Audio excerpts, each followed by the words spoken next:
You know Gray Bar for electrical parts, but there's one more thing you may not be thinking of us for that can help maximize your next project's total value.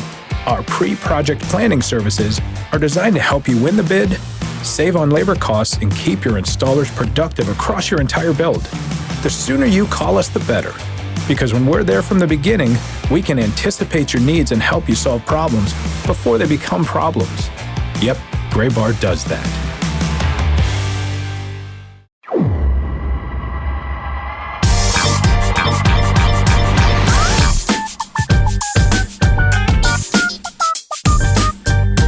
Last week, as we opened the Show Before the Show podcast, I yelled, "Hello and welcome to the Show Before the Show podcast," and I immediately saw Sam reach his hand up and turn down the volume on his laptop as quickly as he could. So I'm trying to be a little more mellow as we come into this week's episode of the Show Before the Show. That was a great passive-aggressive introduction, Tyler. Did you say something? Did we start the show? I didn't get that. That's what I do best. It's my passive aggressive. You would think I was from Minnesota. Well, hey, welcome into the latest episode of the Show Before the Show podcast, the official podcast of minor league baseball. We have three dudes talking about the sport and the game and the institution that we love, and that is minor league baseball. My name is Tyler Mon in New York City on the bridge of the USS MLB. Benjamin Hill and Sam Dykstra. Guys, what's going on? How are you?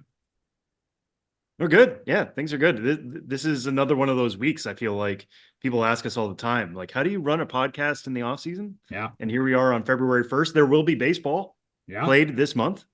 Not just, the Caribbean series and stuff that's happening in winter ball. There will be actual spring training games, but like what feels like it would be a dry month. There's like lots to talk about this week still.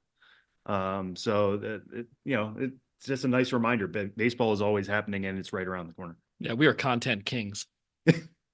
Now, why isn't that an alternate identity yet? The Somebody should be the content king. kings and just invite a bunch of terrible influencers out to the ballpark for like bad selfie opportunities and things. And once again, we are asking for the Show Before the Show. If you want to have your content kings night, honor yourselves as the content kings, and then invite the three of us clowns. Well, hey, thanks for joining us on this week's episode. We do have a ton to get to. You can get in touch with this podcast at MiLB.com. We got a great conversation with Ryan Foose coming up in a little bit, a branding and design guru who recently was the mastermind behind one of the hottest identities, alternate identities in minor league baseball as of right now, and a guy who, as you will learn, has also been behind a lot of your other favorite identities in minor league baseball. Really excited to talk with Ryan coming up later. And you can find us wherever you find your podcasts. If you have found us through the site or on social media or wherever else, you can give us a follow on Apple Podcasts and everywhere else.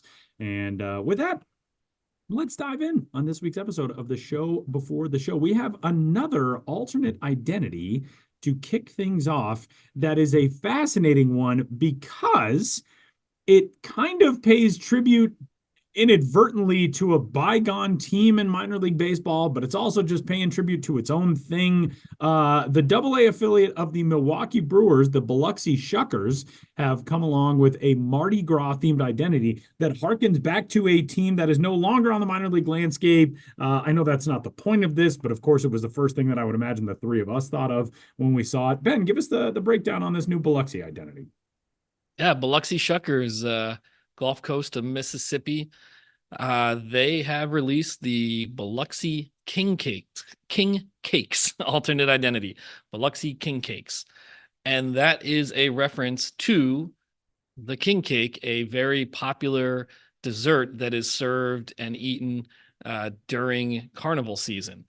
And carnival season, kicks off in January with King's Day and then runs all the way through Mardi Gras itself, Fat Tuesday. It's about a 5-week period. So we're in the midst of carnival season right now.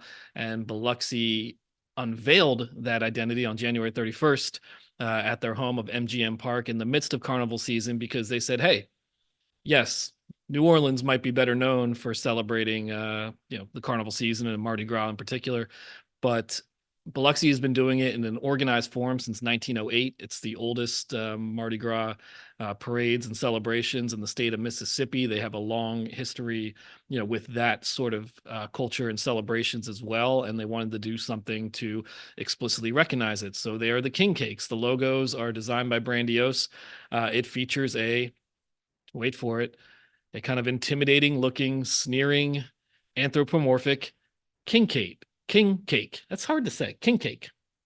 And it's in the Mardi Gras color scheme, coated with yellow, green, and purple frosting.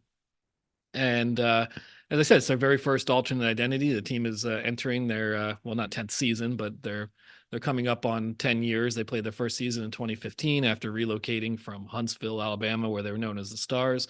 So they're finally getting into the alternate identity game, and just a good way to celebrate their region and their culture. But yes, Tyler, like you mentioned at the top, people who pay attention to the world of minor league baseball are going to see king cakes, especially a logo designed by Brandiose, and say, hey, that's like the New Orleans baby cakes, because it is, I called it in the article I wrote, a spiritual successor. That's baby a perfect cakes term for it, by the way. Thank you. I mean, that's why they pay me the big bucks. 2017, 2018, and 2019. Those are only 3 seasons of only baby 3 cakes. seasons. Yeah, they were the Cakes? Zephyrs. Wow. Yeah, New Orleans team in the Pacific Coast League. I mean, of course. I mean, where else would New Orleans play but the Pacific Coast League? They were the Zephyrs up through 2016, and then they spent their last 3 seasons as the Baby Cakes, and then they relocated to Wichita and became the Wind Surge. But a baby cake is, and I in looking this up when I was writing the King Cakes article yesterday, I kind of forgot the specifics. First of all, there's no really such thing as a baby cake, but a king cake traditionally has a plastic baby figurine right inside of every king cake, and then whoever gets the slice of king cake with the baby figurine then is traditionally supposed to host the following year's Mardi Gras celebrations. So it's really, like an assignment. It's not like, oh, it's good luck. It's like, hey, congratulations. It's like, oh, now I got to have all you jerks over here next year. Oh boy. But it's a pretty cool and quirky tradition. And I was even thinking about it. I'm like, well, you bake a cake, so you don't want to bake it with a plastic figurine inside. But then yet, how do you insert the figurine so it doesn't look like anything was actually inserted into it? So more research to do regarding exactly how the baby cake is placed inside the king cake in a way that no one knows where it will come up when you slice it up. So the baby cake's identity that New Orleans used, of course, it was a great callback to their own, history celebrating Mardi Gras, but there's no such thing as a baby cake. It's the baby figurine in the king cake, and they kind of made their own identity based off of that. So this king cake identity was a good way to look back and remember the New Orleans baby cakes and try to make a little bit more sense of that identity as well. So a lot going on here, per usual. Yeah, and one of my favorite things about this logo is it's very colorful and it's different from the normal like blue and white scheme that Biloxi has. But on top of that, there is a little hint of Biloxi in it. And I don't know if you guys caught this. The eyes are the same eyes as the shucker. Oh, yes. As the clam. And so they're kind of embracing that too. Yeah, and not only that, but like the way that it's carrying, the mask, the weird little eye mask thing is the same way that it poses with the bat in the normal logo, correct? Yeah, and both those logos are done by Brandiose, the Shuckers primary. And I'm sorry, Sam, but it's an oyster. Oyster.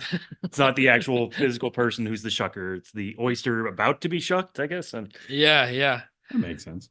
Yeah, it's not. It'd be cool if they ran it around just like a dude, like wearing like overalls and work gear and just ready to stick a knife into an oyster.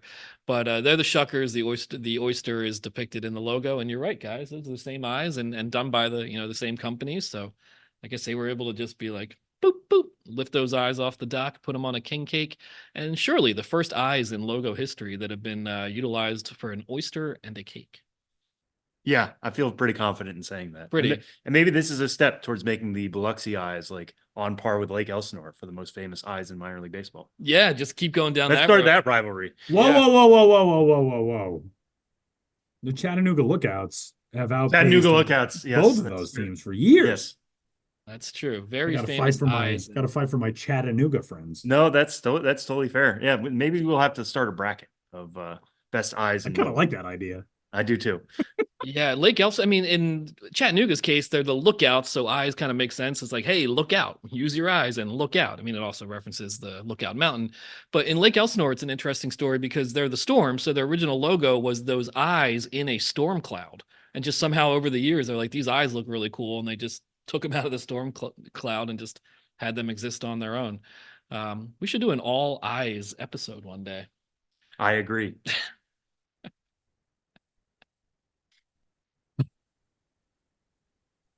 There's no transition out of that. There is a wider scale story that encompasses something like the king cake / baby cake / whatever as well, which Ben has up on the site right now. And it is the tastiest alternate identities for an affiliate of each major league team.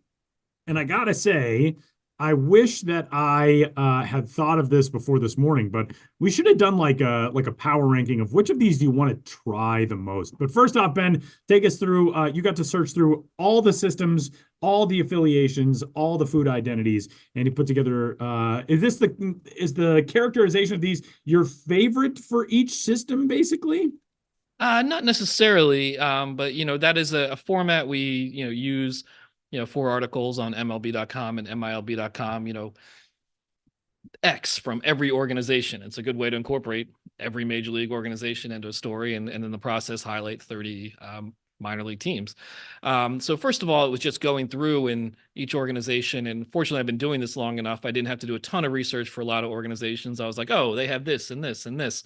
But it was interesting going through it because as I went through, there were a few organizations that were kind of light. Chicago Cubs, nothing. Could not find a food-based alternate identity through the entirety of the Cubs system, which would be Iowa Cubs, Tennessee Smokies, Myrtle Beach Pelicans, and South Bend Cubs. Thank you, Sam. He's always there when I need me. Mm-hmm. I mean, wait, when I need him. Well, yeah. Close enough. And the Mariners as well, where so with the Cubs, I just kind of wrote, hey, they should be the Myrtle Beach Bog Balls, because I remember visiting Myrtle Beach at one time and they had bog balls at the concession stand. Tyler, a former Myrtle Beach resident, have you tried the bog balls? Yeah, I think I had a bog ball here or there. A singular bog ball. I think I ate a bog ball. They also and I know this is not specific to Myrtle Beach, but Myrtle Beach was the first place that I ever saw boiled peanuts sold at a ballpark, which I found very weird. Still kind of find very weird. But yeah, it does surprise me that a place in such a food-centric locale does not have a food identity. What's going on down there? Birds. Also Iowa. I'm surprised Iowa doesn't have something. I thought Iowa did something with tenderloins, didn't they? They started serving tenderloins, but they are not among the teams with the tenderloin alternate identity, which is both Fort Wayne and Peoria. So they probably don't want to add a third one to the mix at this point. But yeah, and then the Mariners too kind of had to fudge it a little bit.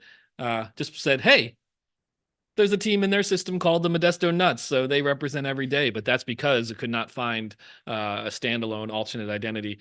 So in some cases with this story, it was just not much to choose from. Like, oh, I'm just gonna have to go with this. Like Minnesota was another kind of rough one, and I was reminded they had their groupers alternate identity a few years back in Fort Myers, so I was like, oh, gotta go with that.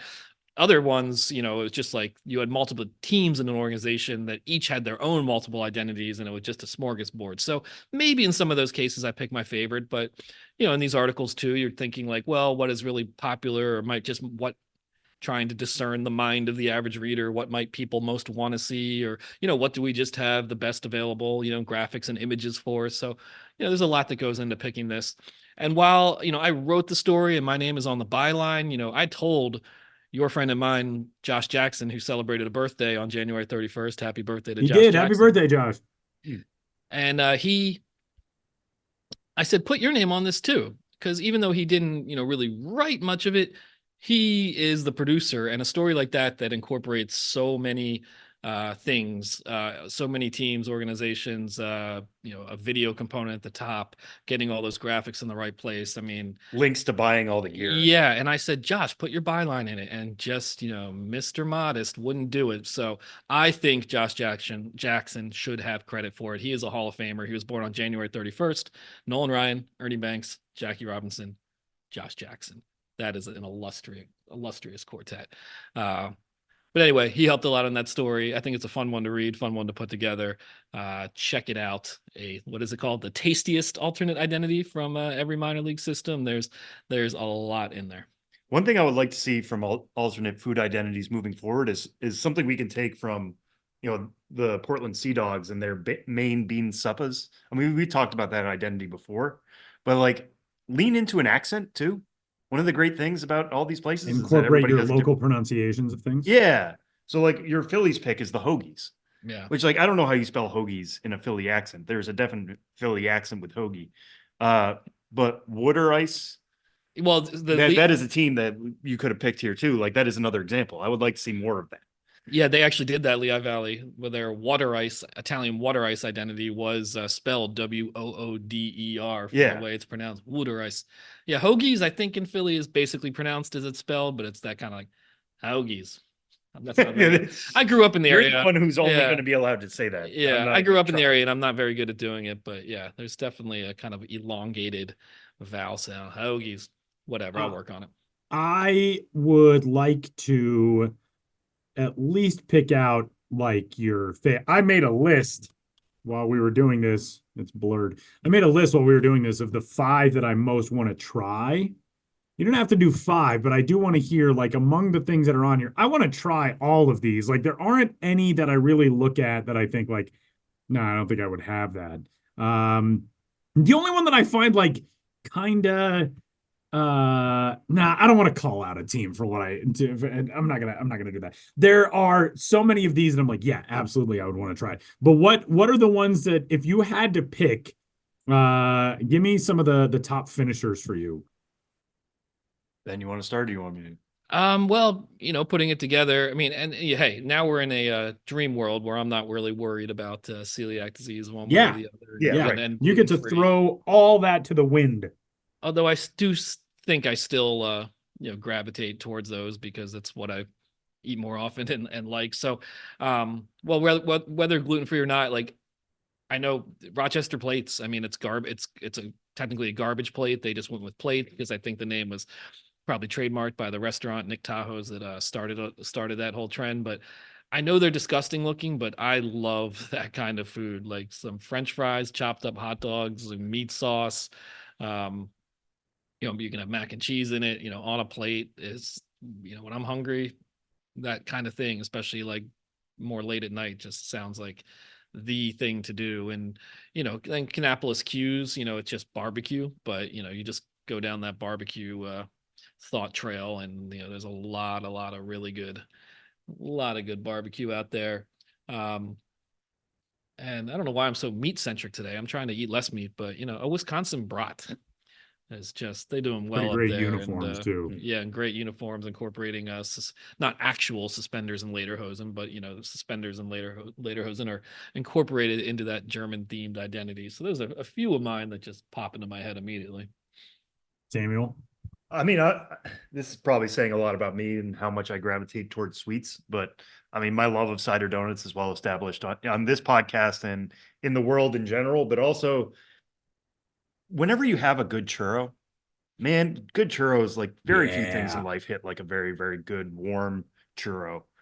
So San Jose doing the churros every year is just, I think, one of the great hits. Like we kind of take it, for granted a little bit because it is so good and it is such a standard. It's a standard setter. I'm going to go a little bit off the board here, though. Those are my 2 sweets. I've never had one, and Tyler, I know you've had one. A Runza.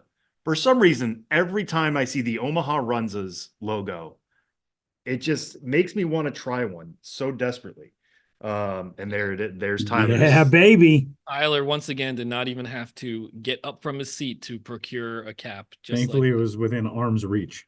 I mean, it's just beef, cabbage, onions packed into a pocket. Yeah. You can get cheese. Goodness, yeah. It really is like every Eastern or Central European culture that immigrated to the United States had like its form of a runza. There's like paksies, right? Patsies, punchkis, like Polish, Czech.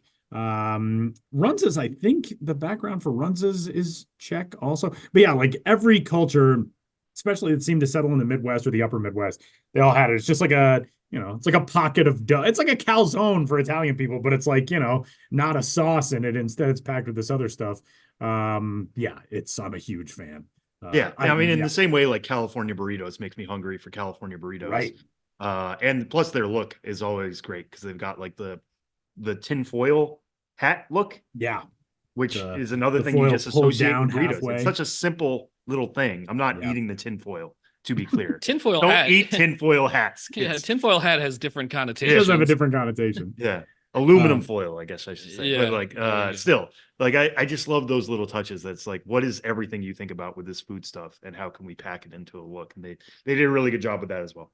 You guys named 3 of the ones that were on my list. The plates, cider donuts. I've never had a cider donut. Sam and I have had this discussion many, many times because I don't just want to get one like out here. I want to get one out there in the ancestral home of the cider donuts. So I would like to do that at some point. So maybe this fall. The churros, the other thing I love about the churros is the fact that it's not just in honor of the dessert, but it's in honor of a legendary churro vendor, Churro Man, at Polito Cerda. Perfect. Super churros, man. Ben knew it right off the top of his head. Super churros, man, not just churros, man. Yeah. And so that is awesome. I also would really like to try. This is not something that I order very often, maybe ever, but the cashew chickens. Springfield, Missouri, claiming the invention of cashew chicken from a restaurant in that area. I would like to try that dish, like from the OG place. And also the green chili cheeseburgers. A green chili cheeseburger is like my favorite thing in the world. And so Albuquerque, one of the crown jewel franchises in minor league baseball. I cannot turn down a green chili cheeseburger ever. So that's a big one for me. A team that I used to work for, Altoona. Get out of here with that pizza. It's disgusting. It's horrifying. That's like an abomination unto pizza. Salt potatoes, I'm a little baffled by still that it's like, that's a thing. Like I get it, but it's like, that's very basic. I would try it, obviously. Two that I'm very intrigued by. One is the Augusta pimento cheese, which is just a pimento cheese sandwich. Is that just like pimento cheese spread between 2 pieces of bread? Does it come with other things? Is it a grilled pimento cheese? I need to learn more about that. And also, the one that I think I'm most baffled by, that I don't even remember hearing about this one, the Lansing olive burgers. That debuted last year. Last year, it is a beef patty with mayo and a chopped olive mixture, which I would definitely try. I'm pro olive. But that's one of those things every year. It feels like we talk with Akron about like, oh, speaking of which, sauerkraut balls, I would absolutely try. But we talk about these food dishes that I've never heard of. Never in my life have I heard of an olive burger, but I would definitely try that.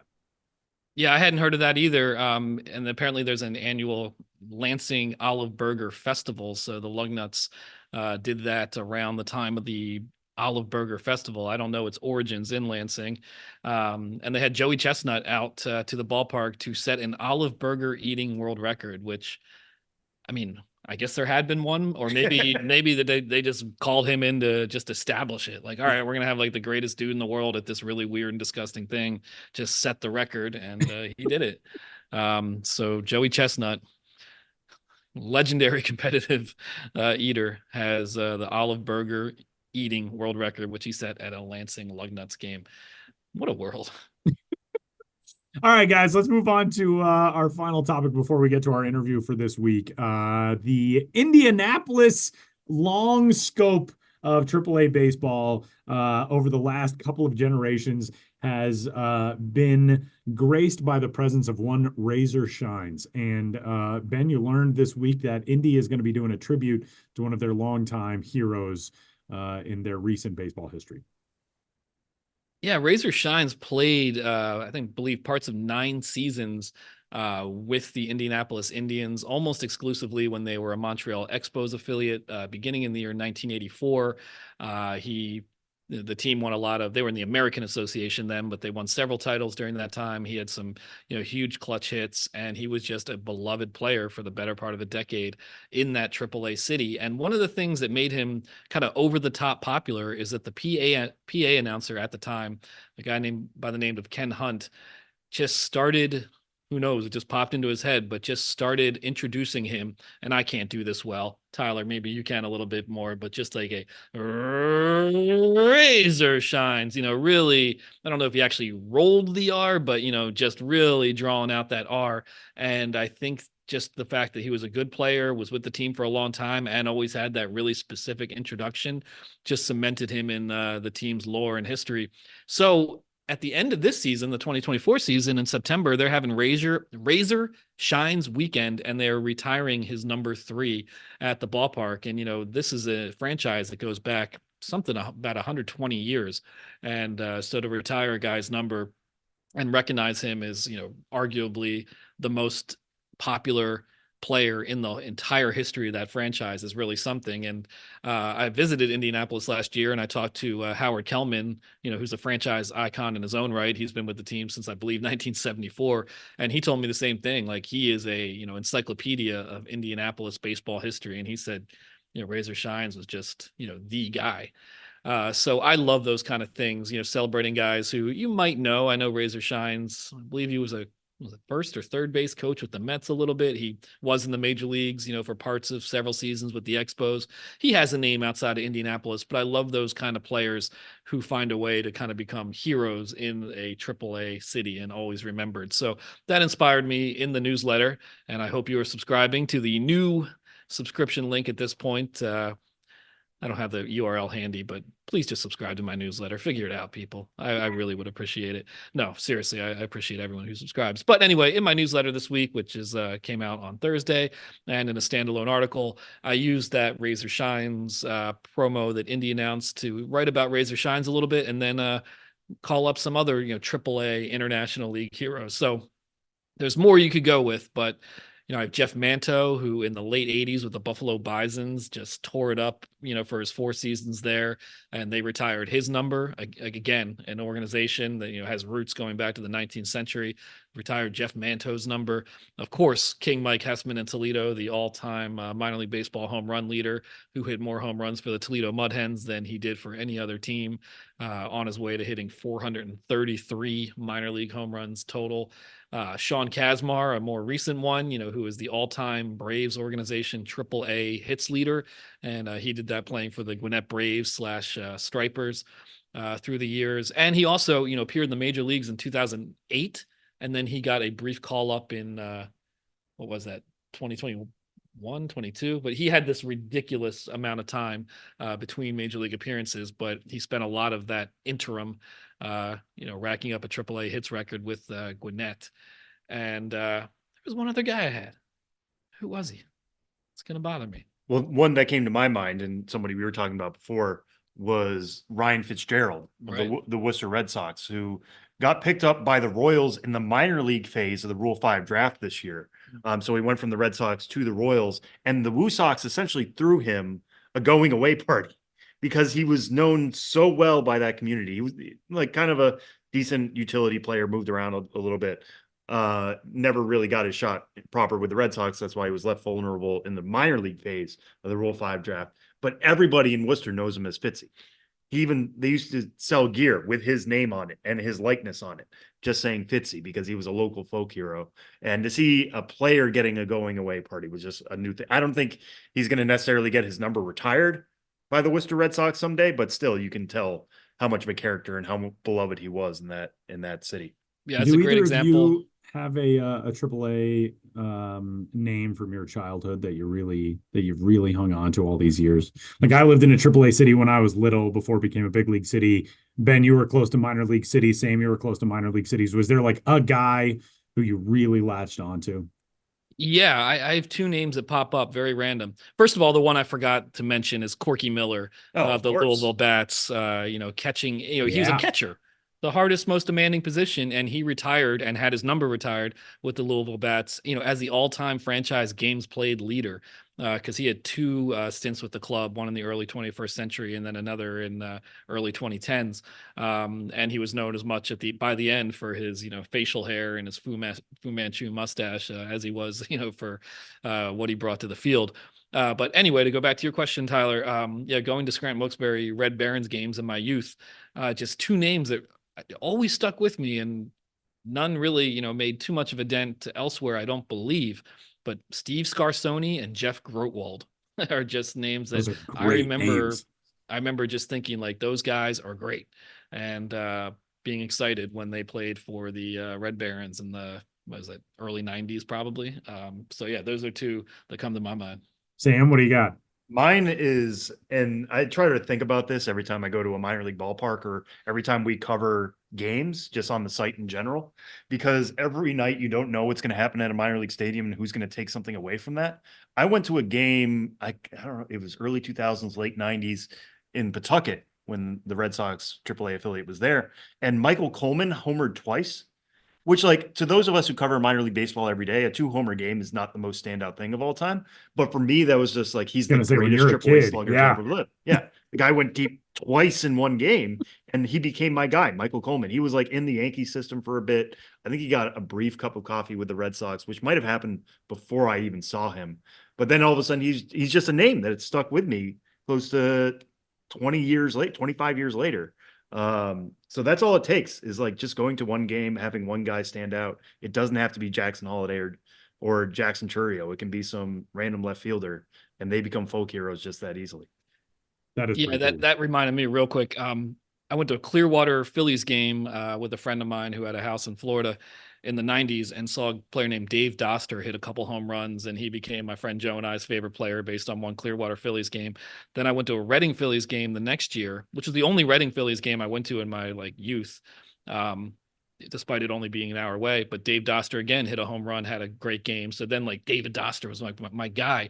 And in the late 90s, I believe it was 99, he basically spent the whole year on the major league roster as kind of a late inning defensive replacement infielder kind of guy. I didn't get much playing time. And I went to a photo day, back in the day when they would let you on the field at Vet Stadium. And I was with my brother, and I was taking pictures of my brother with, all these different players, Bobby Abreu, Mike Lieberthal. And I was in college and a hipster, and I was just like, no, I only want Dave Doster. And somewhere, I hope I dig it up somewhere there's a picture of me in a thrift store t-shirt and really long hair next to Dave Doster at Veteran Stadium. I got to dig that up. That is pretty great.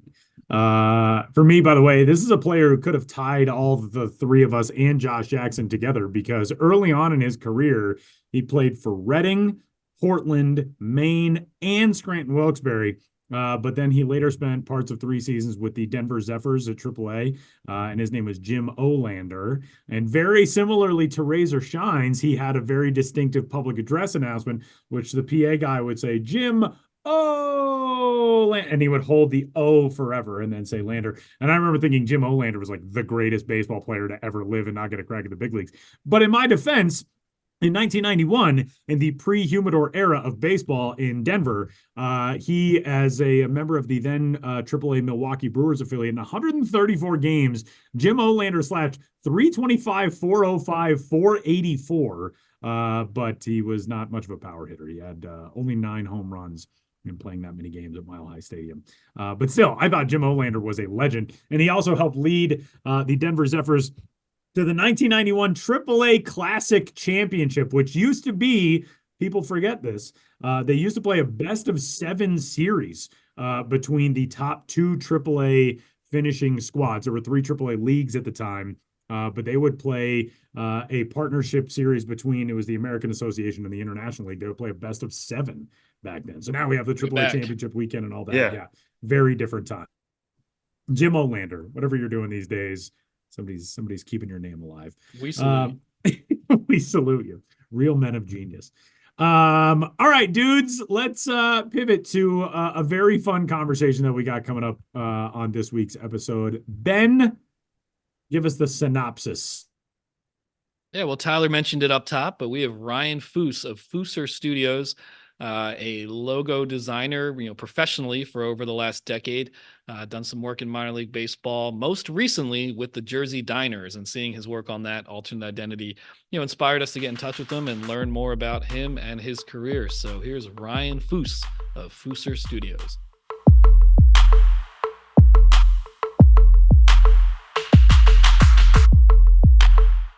TaxAct knows filing taxes can be confusing, so we have live experts on hand who can help answer any questions you may have.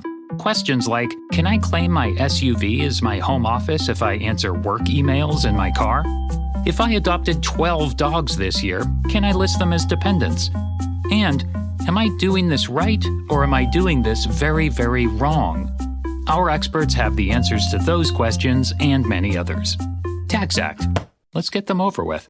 Here on the Show Before the Show podcast, we are joined by Ryan Foose of Fooser Studios, a logo design firm. I don't know exactly how you define your company, but you design logos, Ryan, and we became maybe not aware, but more aware of your work with the recent Jersey Diners unveil that you did for the Somerset Patriots, a really detailed set of logos for an alternate identity. So before we get into everything else, well, one, welcome, and two, tell us a little bit about the Jersey Diners. Yeah, thanks for having me. Have gotten to have a nice relationship with Somerset, and I think they're slowly but surely getting into that specialty brands, and had a few ideas, the marketing guy over there, and diners just kept coming back up.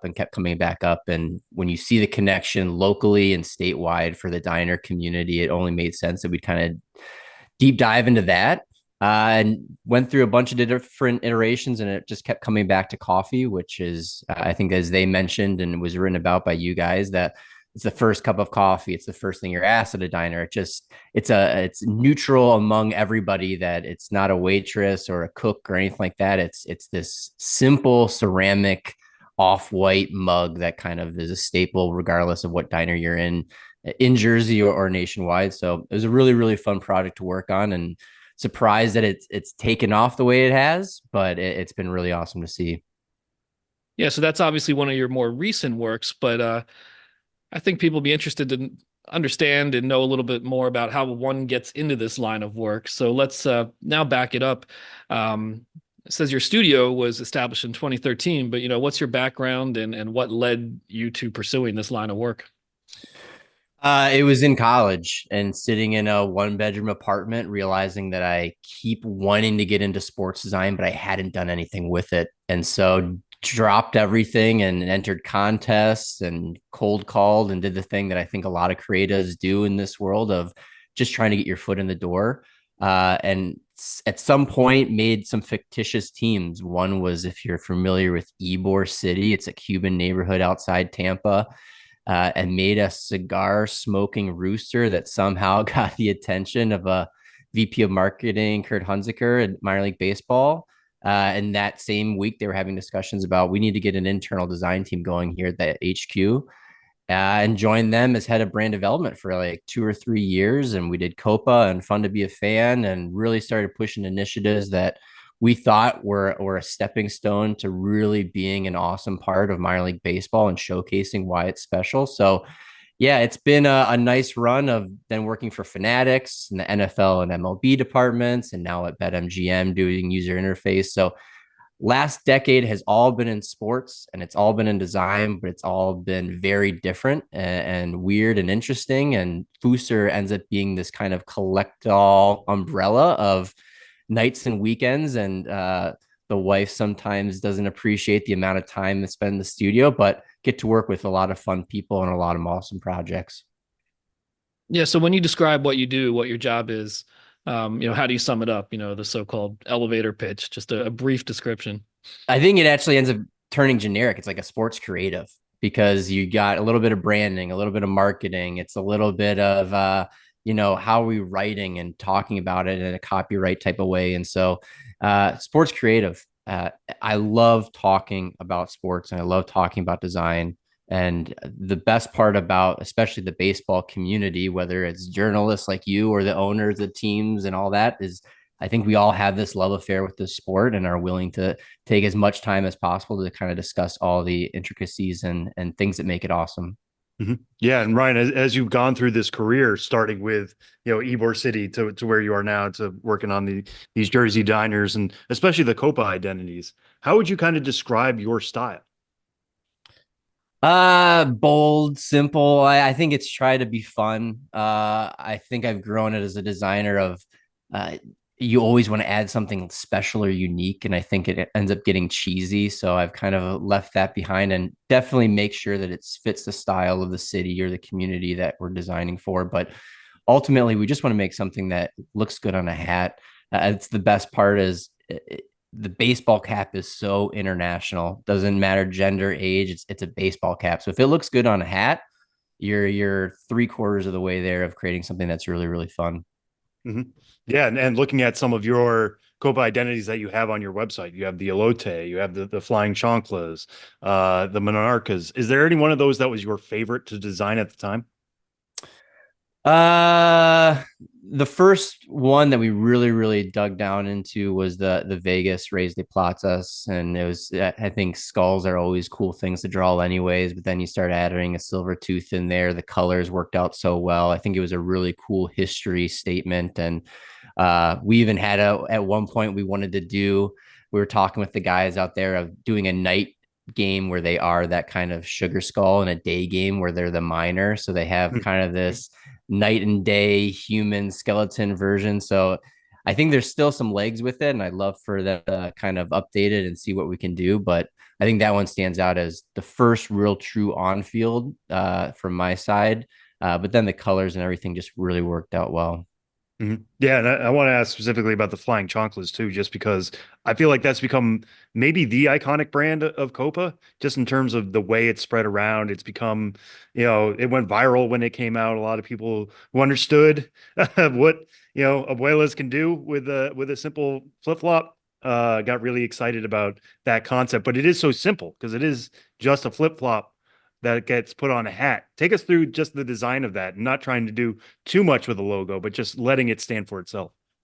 So we were sitting in minor league baseball's, I think they called it the library, which was just an extended closet. But we were having a conversation with San Antonio, and we were throwing out ideas back and forth. And then they came back with we want to be the flying chanclas, and nobody on our side knew what the heck that was. And then you start digging into it, and it's a term of endearment for family members. And I think that's what makes a lot of minor league baseball logos really awesome is they're okay being kind of outside the box. They're okay talking about things and doing things from a visual standpoint that not a lot of pro sports teams can do. And so we started is the like this anamorphic sandal character? Is it swooshing through the air, creating an SA? And then it came back to it's not about the sandal, it's who's throwing it. And it's not about San Antonio, it's about this entire culture. So that's why it ended up being just the most straightforward logo of literally a chancla flying. And it worked out because it didn't matter where you lived or who, you grew up with. Everybody in that community goes, oh my God, yes, this is exactly what we need. So it worked out really, really well. At no point in the design, of it did we think it would, again, kind of like diners, take off the way that it did.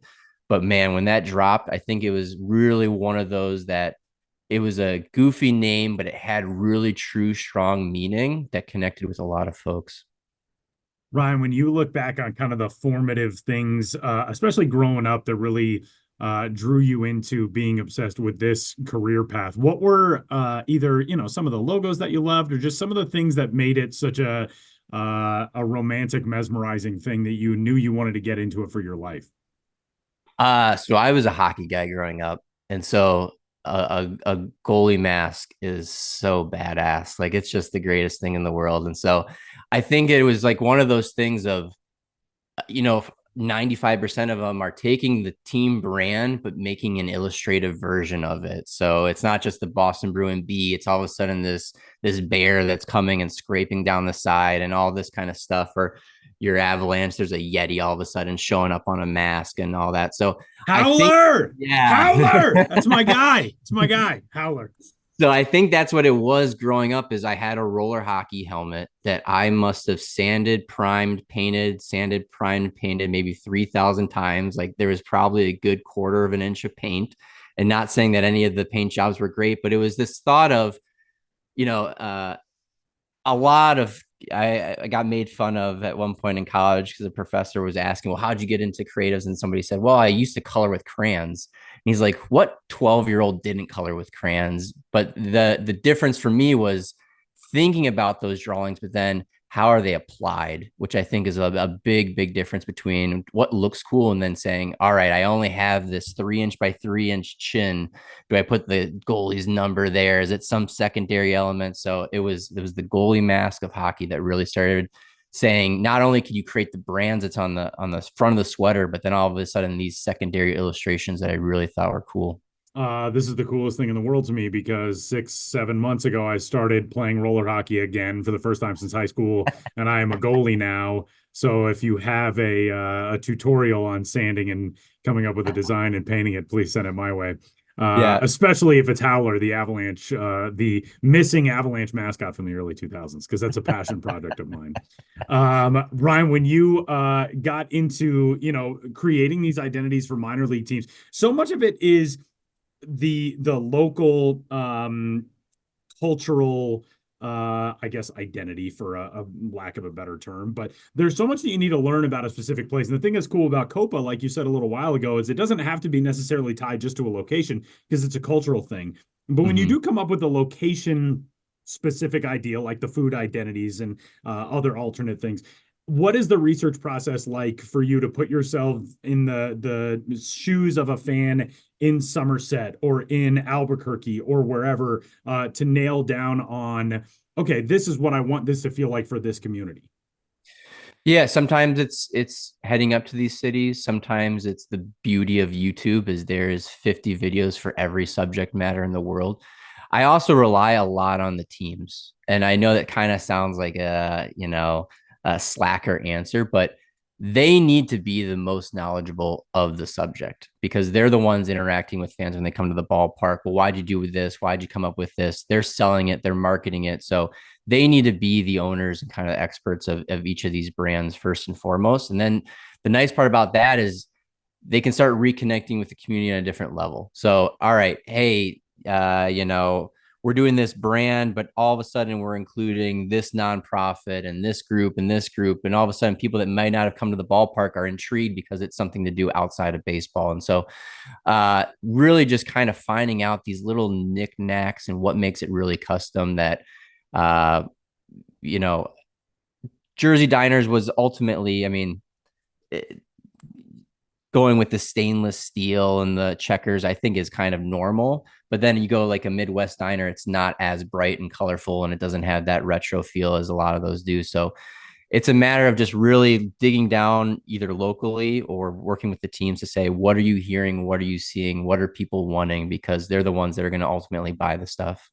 One thing that I want to ask you about before we talk about this Diners identity is you've gotten to do a lot of stuff that's sort of, I don't even know what the actual term, what it would be, but almost concept art or, faux back art. I know you did a lot of work on when minor league baseball came out with the 9 initiative, honoring the history of the Negro Leagues. You got to go back and find, team names and team identities that had never had, actual visual brands the way that teams do now, which is something that you've created that's up on your site. The Negro League Redux is what you've branded it on there. How cool is that to be able to take something that did exist but didn't necessarily have what we would consider now as a visual branding package and think like, oh, I want to apply something to that? That's got to be really cool to have that freedom of creativity.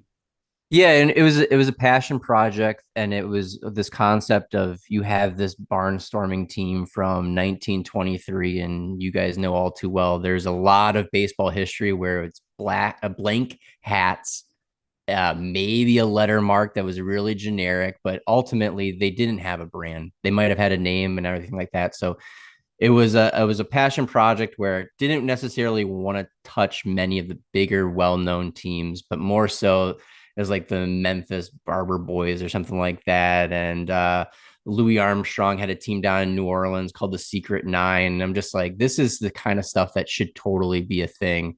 And so not only looking that up, but then thinking, what happens if it was a 2021 streetwear brand that now you're connecting with youth that would have no interest in baseball, but all of a sudden they're interested in the iconography of it all. So yeah, it's something that I probably add to a year to, and just kind of think about, well, what could have been.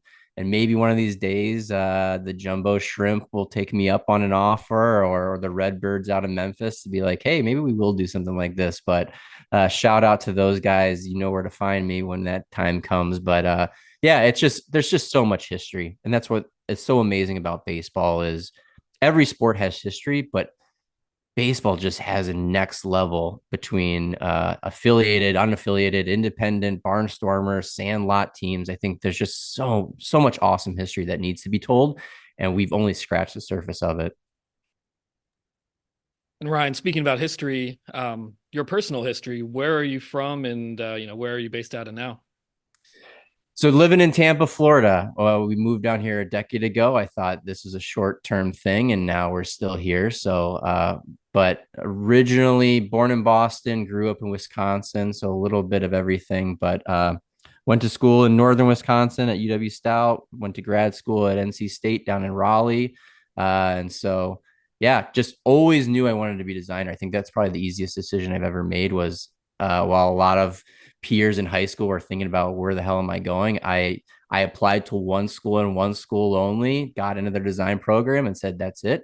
So yeah, it's been a fun ride, but yeah, just kind of doing the thing.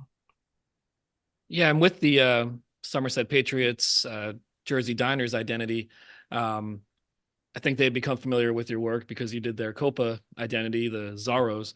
Was that the first time that you just done work on behalf of a team directly and it wasn't part of a larger, marketing campaign within minor league baseball, or have you done, other stuff where minor league teams specifically contact you? Yeah, that was one of the first. After leaving minor league baseball, I did another Durham. Their Cervezas one was right after minor league baseball time and all that. So it's been sporadic. It's never, we talk about the dark days of 2020 to 2022, and especially with new era timelines, there was even an extra year added on there because teams were just not sure about committing to things that far out. So starting to finally pick up, and working with Asheville and Lehigh Valley and Somerset and some other ones that are joining on. So it's slowly but surely increasing. But yeah, leaving minor league baseball, then the pandemic really scrapping 3 years of people feeling comfortable about doing other things. It's finally coming back. And I think you're seeing that now, that it's not necessarily a logo November, but it's now logo February and March because of merch holdups. But it's fun to see that the community is coming back on the design side. Yeah, and not to put you on the spot, but obviously there's a lot of minor league baseball teams out there, not to mention independents, some are collegiate. Are there any that have really caught your eye in terms of, just where they're located or the way they're already branding, that you say to yourself, oh, that's something I'd really love to work on, or where you even have your own ideas like, oh man, I'd love this alternate identity for this location? I mean, how often does your brain just go into these theoreticals? Yeah, oof. I had at one point, starting this whole thing off, I had like this list of 10 clubs at the time where I'm like, my God, if I could somehow work with them, like it was like the old Ogden Raptors at that one point where I'm like, this could be so cool. What's going on? Why isn't this updated? And to be honest with you, a lot of them have changed. I'm a big proponent of not having affiliated teams with parent names. So there's a long stretch where I was working with Dunedin that there was a thought of they were going to rebrand into something different. And then of course 2020 hit and everything got out of whack. But I think those are probably on the top of my list of how can you see it and go, I know that's a Braves organization. I know that's a Pirates organization. There's some systems that do really, really great job. But I think those are the ones that intrigue me, is how can you still feel like it's part of the family, but those communities can say, this is my team and my logo. So I think that's probably on the top of my list at this point. Well, one thing, just to pivot back to Jersey Diners real quick as we kind of wrap up, one of my favorite parts of this identity wasn't just the cup of coffee that you mentioned before. It was the steak and eggs. It was the baseball pancakes. It was the many different logo sets that came with waitress. The happy waitress. Yeah.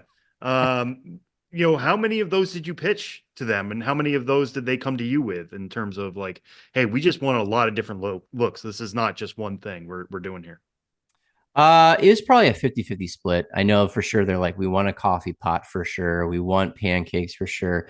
I think the steak and eggs was something that I threw out there and it didn't quite catch on right away. I think it was a little too tongue in cheek at first, but glad we pushed forward with it. And now we have pies and sandwiches and all this kind of stuff. And we've had conversations in recent days about even expanding it out further to see what's going on and how's it going. So, yeah, they came to the table being like, we want everything in the world, because there is so much iconic visuals that come from a diner. So to only pick one or two would have been a travesty. So I have a feeling that this is not a 1-year thing. This is a multi-year thing. And the good news is we have a lot of runway to still do some fun things with it.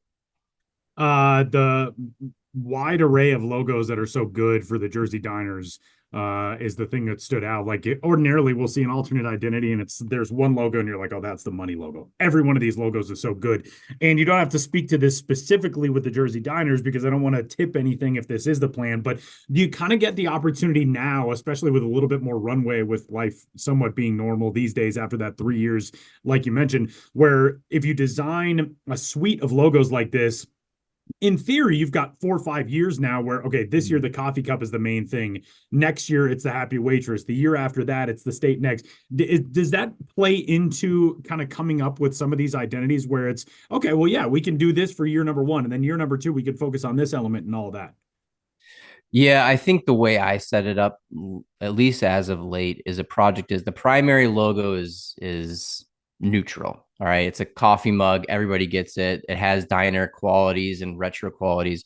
But the secondary logos is where you get really, really local. So that, all right, now it's pancakes, but it's baseball. It's definitely a New Jersey steak. It's all these kind of things. So I think that the first time people see it, you just want to sell nationwide, get the name out. Because once you have 100 people that buy that hat and you come out with a very localized hat, maybe 2 years, the chances of them coming back and be like, well, I need to add this to the collection now, grow increasingly. So that's kind of the formula that's been working out really, really well with the teams that I've been kind of dealing with, of get people to know you so that they can come back and buy again when you kind of update and do things more. But again, it's just all a matter of not, making sure it's authentic, that it feels like the people that are involved kind of had the inside track or the inside knowledge of it, and they feel really connected to it.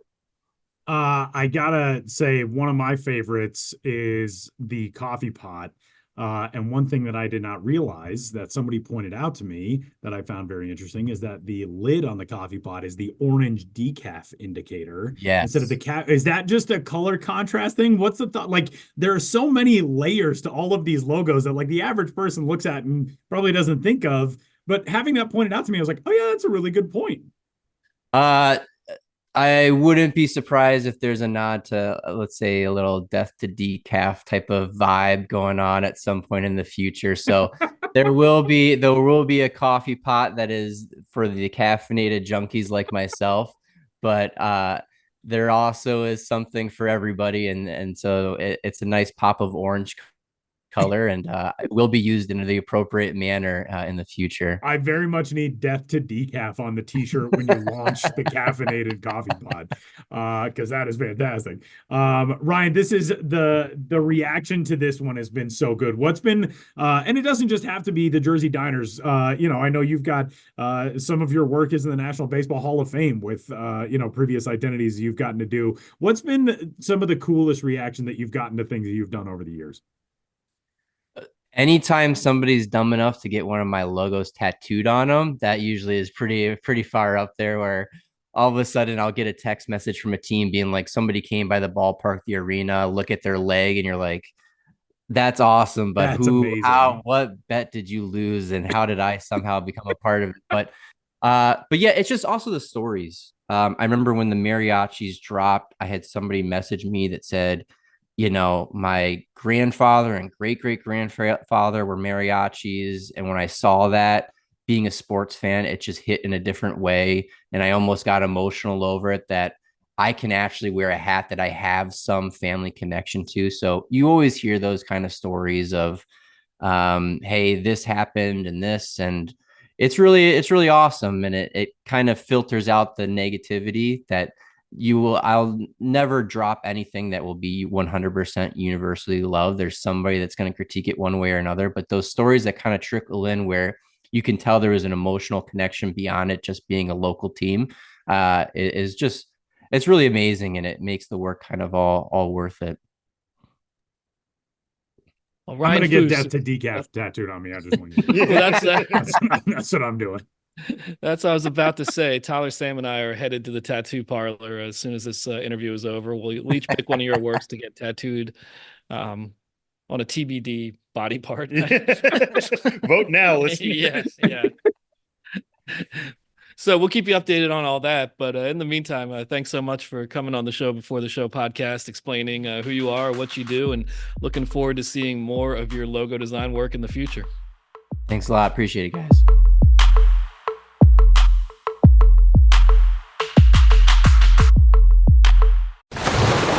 Raise the rudders! Raise the sails! Raise the sails! Captain, an unidentified ship is approaching. Over. Roger. Wait, is that an Enterprise sales solution? Reach sales professionals, not professional sailors. With LinkedIn ads, you can target the right people by industry, job title, and more. Start converting your B2B audience today. Spend $250 on your first campaign and get a free $250 credit for the next one. Get started today at linkedin.com/campaign. Terms and conditions apply. Well, huge thanks to Ryan Foose. That was such a fun conversation. And you can learn more about Ryan's designs at foosersports.com. Awesome work from him. And with that, we pivot to a collection of guys who are going to be wearing a lot of Ryan's designs in 2024 and beyond. How you like that segue, Sam? Professional at this podcasting game. The top 100 prospects list is out now from MLB Pipeline last week. You may have seen Sam Dykstra himself on the television airwaves on MLB Network at the unveiling of the top 100 prospects. First off, we didn't really get a chance to talk a ton about that because we didn't want to spoil anything. How was it, buddy?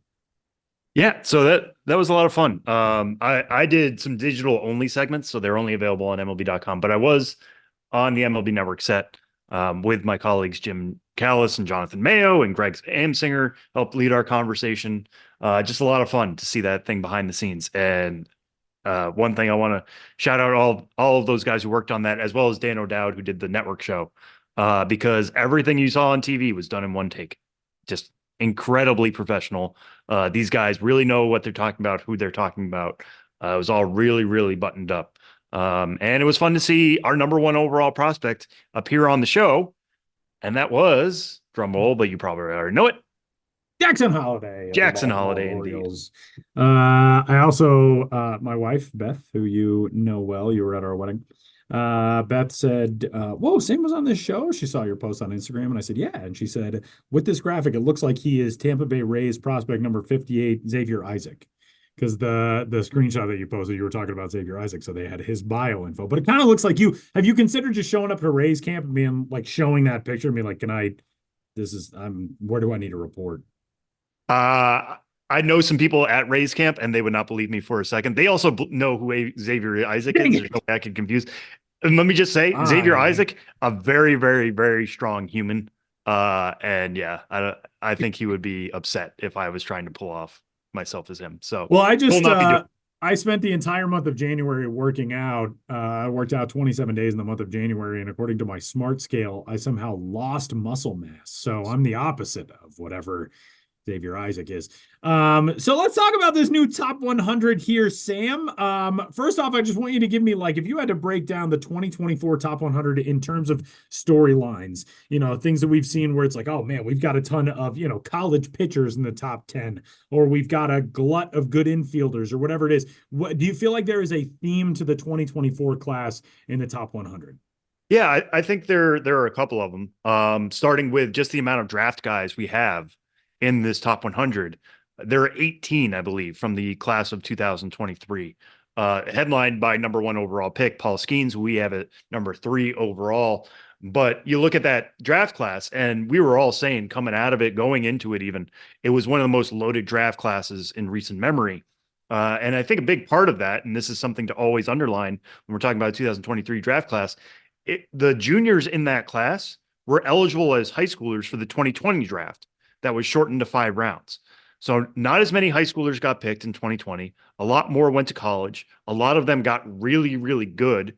Talking about Paul Skeens, Dylan Cruz, Wyatt Langford. Those guys got exceptionally good. All 3 of them were in the SEC. And then they were in this draft class that was deeper. And then you look at the high schoolers were pretty good too. You look at Max Clark, Walker Jenkins. Those guys would have been candidates to go number 1 overall in pretty much any other year. Unfortunately, they had to deal with these 3 SEC behemoths in front of them. So it was as deep a draft class as I've ever seen. I've been doing this job since 2012. The top of the draft, Paul Skeens, we were saying on the show and in other places, he might be the most talented pitching prospect to come out of college since Steven Strasburg. So when all of a sudden we're throwing that around and you've got 2 talented hitters in Langford and Cruz, it was a really, really special class. Some other guys even further down the list, like Aiden Miller, got a lot of support to get on this, despite being drafted in the back half of the first round, because he wasn't really healthy as a senior. He had a broken hamate bone. As he started to recover from that, looked really, really good in that Philly system. So there was a lot of support to push him up. Colt Emerson of the Seattle Mariners system, somebody with a lot of serious helium, showed a really special bat in a short pro ball sample. But a lot of evaluators we talked to were like, you need to get Colt Emerson on this list. Even if he didn't pop leading into the draft, he's popping now. So even if there are a lot of draft guys on this list now, there could easily be more as these guys develop and enter their first full season. So that's the first thing that stands out to me. I think the second is just a lack of arms in the top 20. Paul Skeens is our only pitching prospect ranked in the top 20. The next guy after him is Kyle Harrison at number 22. And I think that just kind of speaks to where we are in terms of the game right now. Starting pitchers aren't going as deep into games anymore. They're not necessarily as valuable as they used to be because you don't have those, guys going 7-8 innings or racking up 250 innings in a season. And the list kind of reflects that, right? And it also is a sign of pitchers are getting hurt more now, maybe. So you have guys like Jackson Jobe and Ricky Tiedemann, who I think, if they're healthy, are top 15 prospects in the game. But Jackson Jobe had spine inflammation the first half of last year. Ricky Tiedemann had shoulder and biceps issues that limited him throughout the year. Both of those guys finished 2023 healthy and have really special stuff. You could put Andrew Painter in that conversation too. Andrew Painter also, 100%. That's a great call, Tyler. Somebody who had elbow issues last year was our top pitching prospect going into 2023, had elbow issues, finally underwent Tommy John surgery in the second half of the year, and is now probably going to be out for all of 2024 as well. Maybe he comes back in the second half of the season. We'll have to see. But yeah, it's just a lot of these arms who are talented, the shine's a little bit off of them because they aren't pitching as much, or you just prefer everyday players, guys who will be playing every day, who have a much better chance of getting 600 plate appearances. That's not being affected as much by the modern game. It's not like we're seeing guys play 5 innings and then substitutes coming in for the last 4. So it's just interesting to see the list evolve in that way. And the other one I'll throw out real quick is just there are a lot of 2024 ETAs on the list. I think there are 51 of our top 100 are guys we expect to see the majors this year. Some of them have already seen the majors. Technically, we have to put their ETA as 2024, even though they arrived in 2023. Guys like Evan Carter, obviously. But, this list could look very, very different this time next year because it feels like right now Jackson Holiday is going to probably graduate.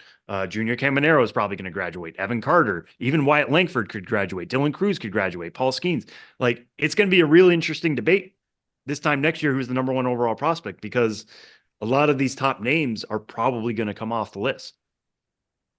Right now, who's your odds-on favorite to be mid-season number 1?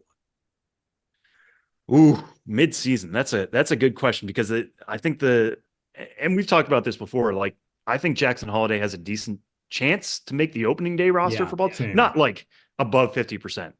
But it has to be part of the conversation because of the prospect promotion incentives. And again, Baltimore knows what it has in Jackson Holiday. Not only that, they've got a new ownership group. They've got a lot of promise for the first time in a long time. I mean, the last couple seasons obviously have been exciting in Baltimore, but this feels like, especially if you're taking over as a new owner, you want to inject some new enthusiasm into a city that's already, very much rallying behind your team. Jackson Holiday goes out and blows the doors off in spring training. You're going to be very hard pressed to keep him off of that roster. Yeah. Yeah. So we'll see how that's going to go. But Jackson Churio signed his extension this year. So he's not quite a lock to be opening day center fielder, but more or less a lock. Let's be honest. Junior Caminero, even though there's not a direct route to Tampa Bay for him right now, I've always said he's a guy the Rays should make room for. So I bet he's going to be graduated by the first half. Evan Carter is probably going to be gone. I expect Wyatt Langford to be gone as well. I think there's some people who think the Nats are going to keep Dylan Cruz down.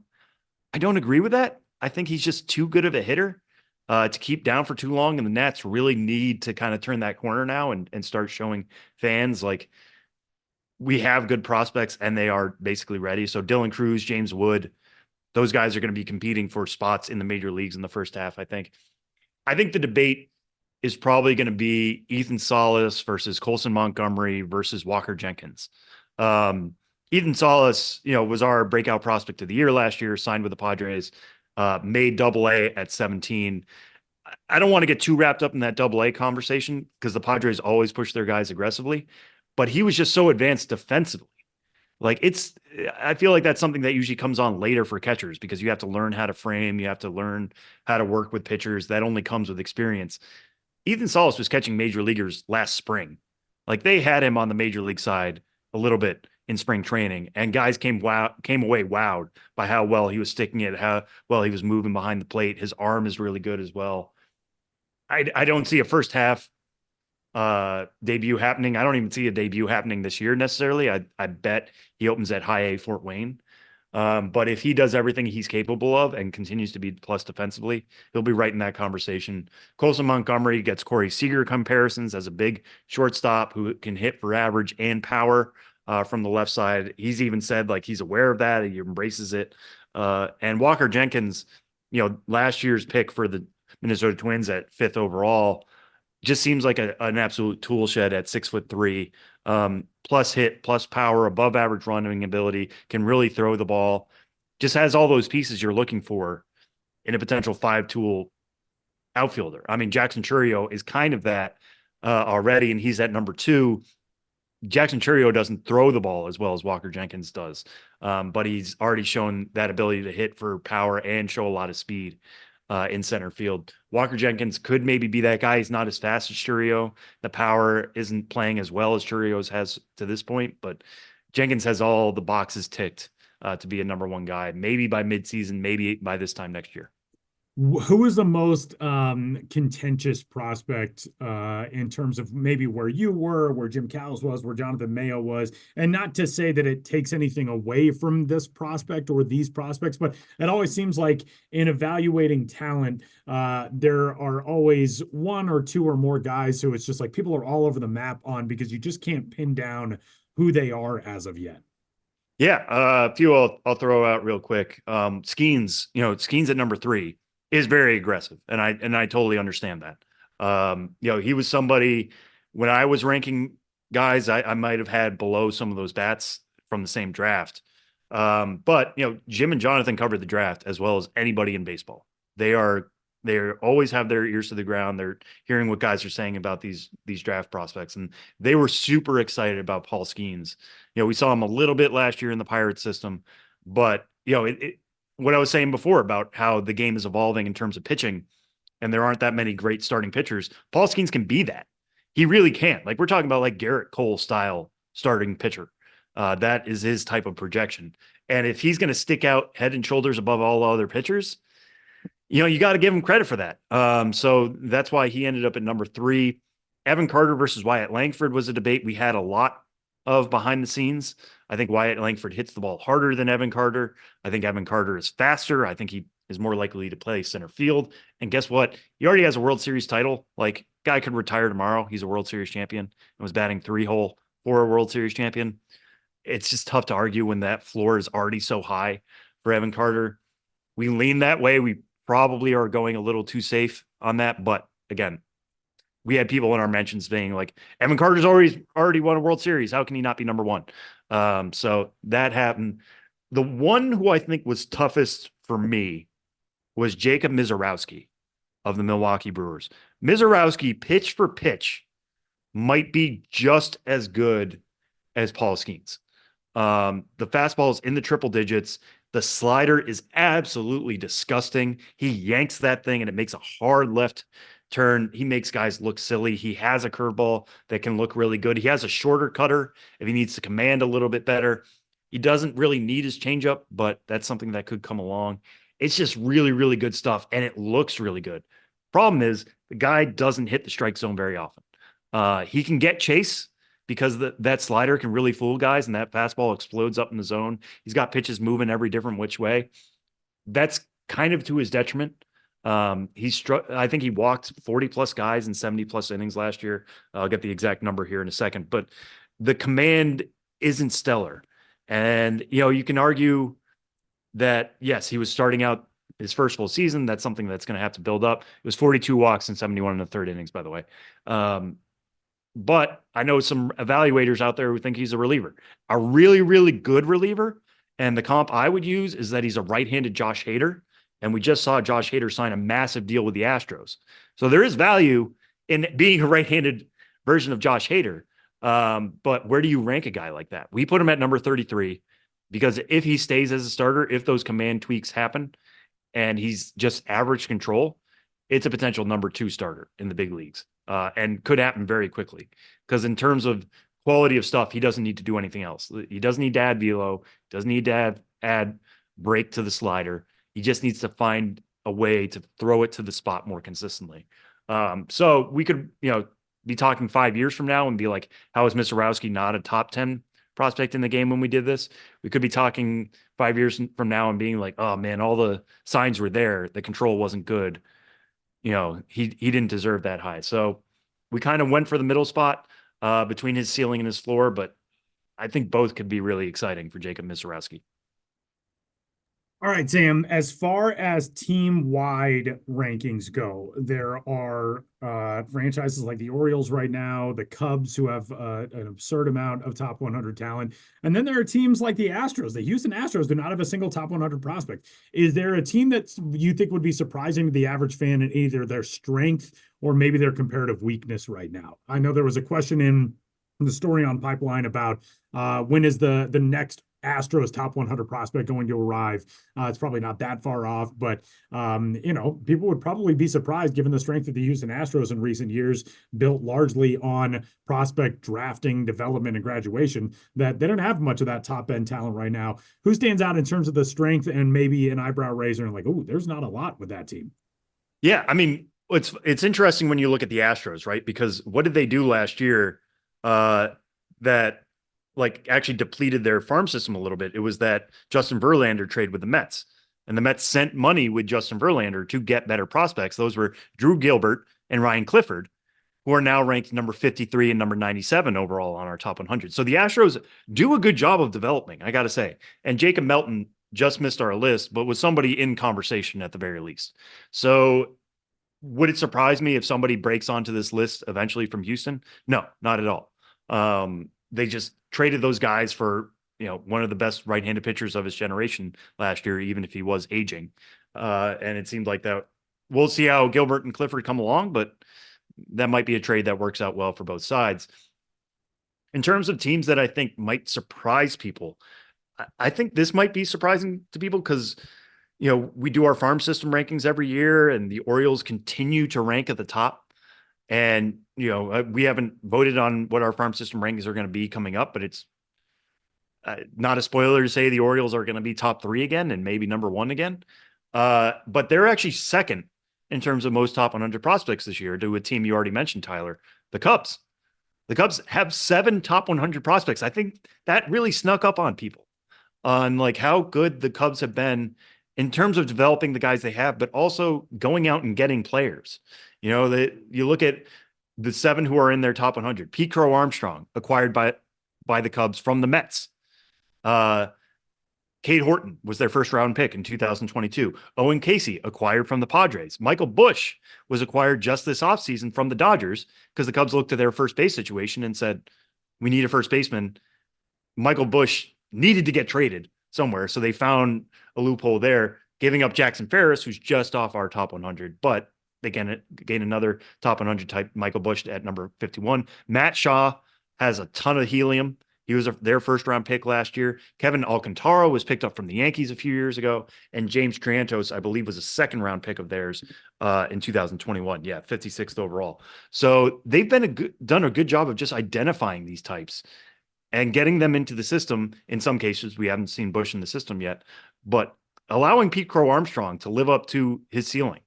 There's some talk about, like, would the Cubs bring back Cody Bellinger? I think part of the reason why they're thinking about maybe not spending the moon for Cody Bellinger is Pete Crow Armstrong is there and would win a Gold Glove if he was in the majors for a full season, like tomorrow.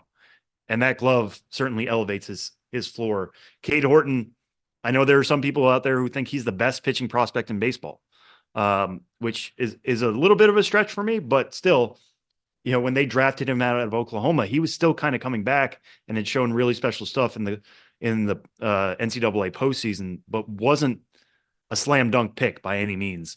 And they've turned him into who we think is the 26th best prospect in baseball. So I think the Cubs have kind of snuck up on people by the people they've picked up, because it's not been a full rebuild. We don't think about them in the way we used to think about the Orioles, of like, hey, they really need to start picking these guys up and all the attention is on the minor leagues. It hasn't been quite that on the north side of Chicago, but you look at where they are now, and it's certainly one of the most exciting systems in all of the game. All right, Sam, if there was one more storyline that you thought was important for people to know about or follow from this year's top 100, what would it be? Ooh, one more storyline from all this. That's a good question. I mean, I always go back to, right, like, we set these at a certain time and we set them in the off season. And so it's not like when we do it in midseason where we set the list and a week later something could happen. Nobody's playing ball yet. So we set this for how we think it's going to be. And we're not going to be moving guys up and down that much until spring training starts. And even then it's a small sample. I think the thing to look at is, like, who can you identify from this list? And I know everybody's going to have their opinions on it. Like, who has helium? Who's going to jump next? Who's going to be that guy who, Jackson Holiday wasn't a guarantee to be number 1 overall when we had this conversation a year ago. Is there anybody on this list who could be that type? I mean, you look at somebody like Samuel Basayo, another Orioles prospect. It was a catcher / first baseman. I have some questions about the defense, but all the indicators on offense were that guy has a chance to be really special. How high can he go this year? He's only 19 years old. I talked about Colt Emerson before. He's in the 80s right now, but I could easily see jumping 50, 60 spots if the bat holds up over a first full season. One guy I'm going to be keeping a close eye on is Dylan Lesko, the San Diego Padres. Has really, really great stuff. Was the 15th overall pick in 2022. The changeup might be the best in minor league baseball. It's like right there in conversation with Drew Thorpe, who's also in the Padres organization, for I think best in the game, at least at the lower levels. And he showed sharpness in the quality of stuff as he came back last year, but he was still coming back off Tommy John. He walked 22 batters in 33 innings. So the command is still coming back. San Diego officials have told me they're looking to get him to 100 innings this year. If he gets to 100 innings, he could strike out 150 batters. I feel like no problem. And if that happens, then we're talking about Dylan Lesko and the way that we were talking about, like, Andrew Painter a year ago. And that's Dylan Lesko will already have Tommy John in his past. So there are some guys who, like, we have settled on here just because we have to. It has to be a snapshot, but I can't wait to see who jumps up next. And those are just some of those guys I'm keeping an eye on. You can check out the new Top 100 at MLB Pipeline and read all of the pieces from Sam and from Jonathan and Jim and everybody else. And give us your thoughts as well on the new Top 100 for this 2024 season. Coming up, Josh Jackson stops by with Ghosts of the Minors, and then we're back to wrap it up next.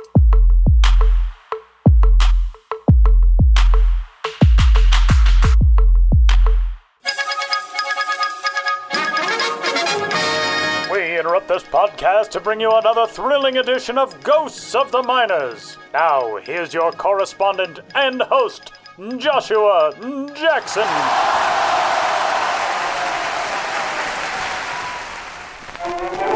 Welcome back to Ghosts of the Minors, in which all of you out there in Radio Land must identify the legitimate historical ball club or player hiding amidst the fraudulent pair. One once really tried to win a circuit championship. The others never showed up for even a blip.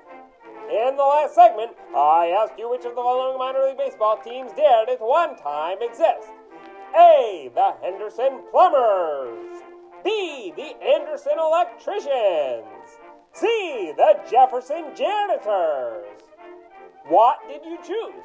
You've got the power if you picked B, the Anderson Electricians, who lit up the diamond hopes of Anderson, South Carolina for parts of 6 seasons in the early 20th century. The seat of an eponymous county up in the northwest corner of the state, Anderson became known as South Carolina's Electric City in the 1890s, thanks to a hydropower plant on the Rocky River.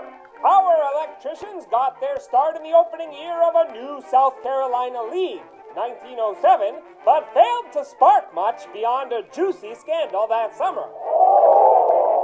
The details of the dispute that erupted between the league's teams mid-season are tough to trace through historical haze, but the electricians evidently felt there was some faulty wiring in the circuit's finances, as Anderson and Greenville tried to boot out the relatively distant clubs of Sumter and Orangeburg.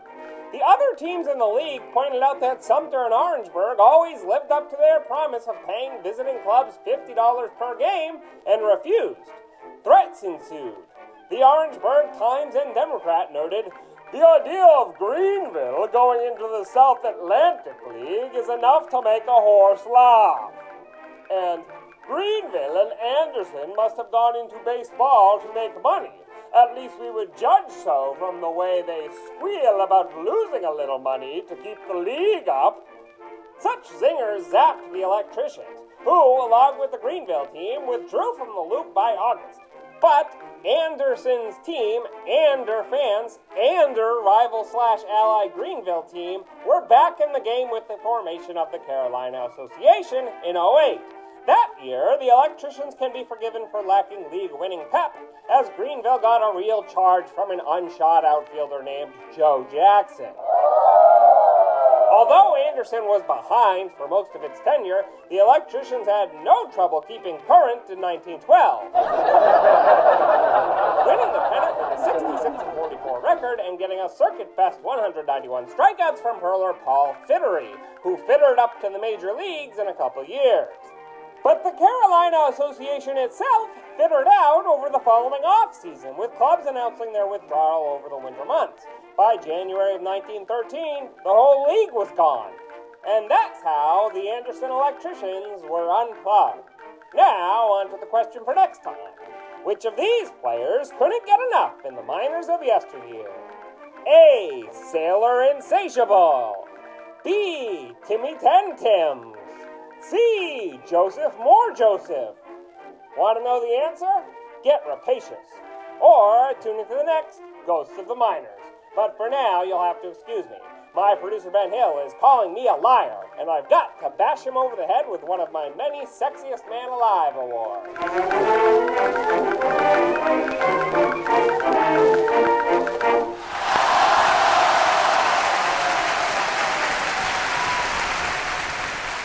Quietly saying goodbye on this week's episode of the Show Before the Show podcast so as to not get yelled at by one Sam Dykstra. Gents, we're less than 2 weeks away now from pitchers and catchers reporting. What's the vibe around HQ these days? I know, players have been filtering through. Ronald Acuna Jr. was there, last week? There's all kinds of excitement. Yeah, he was just here earlier this week, as was Luis Angel Acuna, right? Mets prospect, and his brother. They were in this very studio. In fact, they might have been sitting in these very seats. They're under the desk they're right under now. the desk right now. No. This is the start of a very weird horror film. Yeah. No, it's got that vibe right now of everybody just like, we need to, the pace is picking up. You know, it's not just, all right, we're in the off season now. You can see everything turning the corner towards the Grapefruit League and the Cactus League. And, you know, the Padres and Dodgers are starting a little bit earlier this year because they're going off to South Korea as part of the Korea series. So, you know, we'll get pitchers and catchers and position players showing up to Arizona a little earlier than normal. I'm already excited. I'm talking to, you know, people here about my spring training report dates, my own ones, my own participation in spring breakout, which we've talked about before, and that new initiative that'll be taking place from the 14th to the 17th in March. So lots of things are coming, but it's got that kind of buzz of excitement as everybody, like I said, turns that corner in the off season. All right, Ben, what about you? What do you got going on? Well, I'm just plugging away. You know, sometimes free food shows up in the little kitchen area, which is nice. That's a big topic of conversation. I like that. Yeah. Yeah, I clean my closet, been wearing some different shirts to the office. New or like rediscovered old shirts? Kind of rediscovered old ones, Okay. yeah. So that's been nice. That's about all that's going on for me. Yeah, No, Sam. I mean, it's not what all can about you the say? work stuff.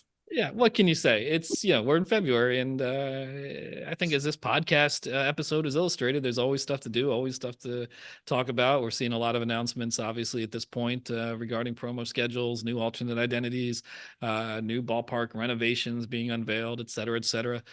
So there's always something, and you know, we're content kings, so it doesn't really matter what time of year it is. We've got that content for you delivered royally through a variety of mediums. That is the truth.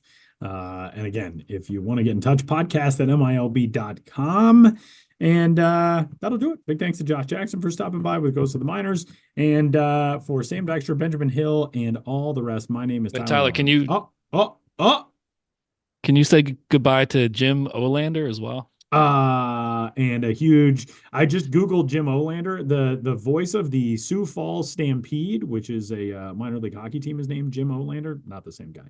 And a big goodbye to Jim Olander. I wish I knew who the PA guy was back in the day at Mile High Stadium. I might need to look that up. See who that was. See if I can get in touch. Be like, you know what Jim Olander is up to these days? A Google search revealed that he was a scout for the Tigers for some time. I don't believe that he is still in that role. But anybody knows the whereabouts of Jim Olander, maybe we can bring him on. Talk about that the AAA Classic in 1991. The stories that are driving the ratings on the show before the show starts. All right, for everybody in Minor League Baseball's official podcast, my name is Tyler Maughan. We'll catch you next week.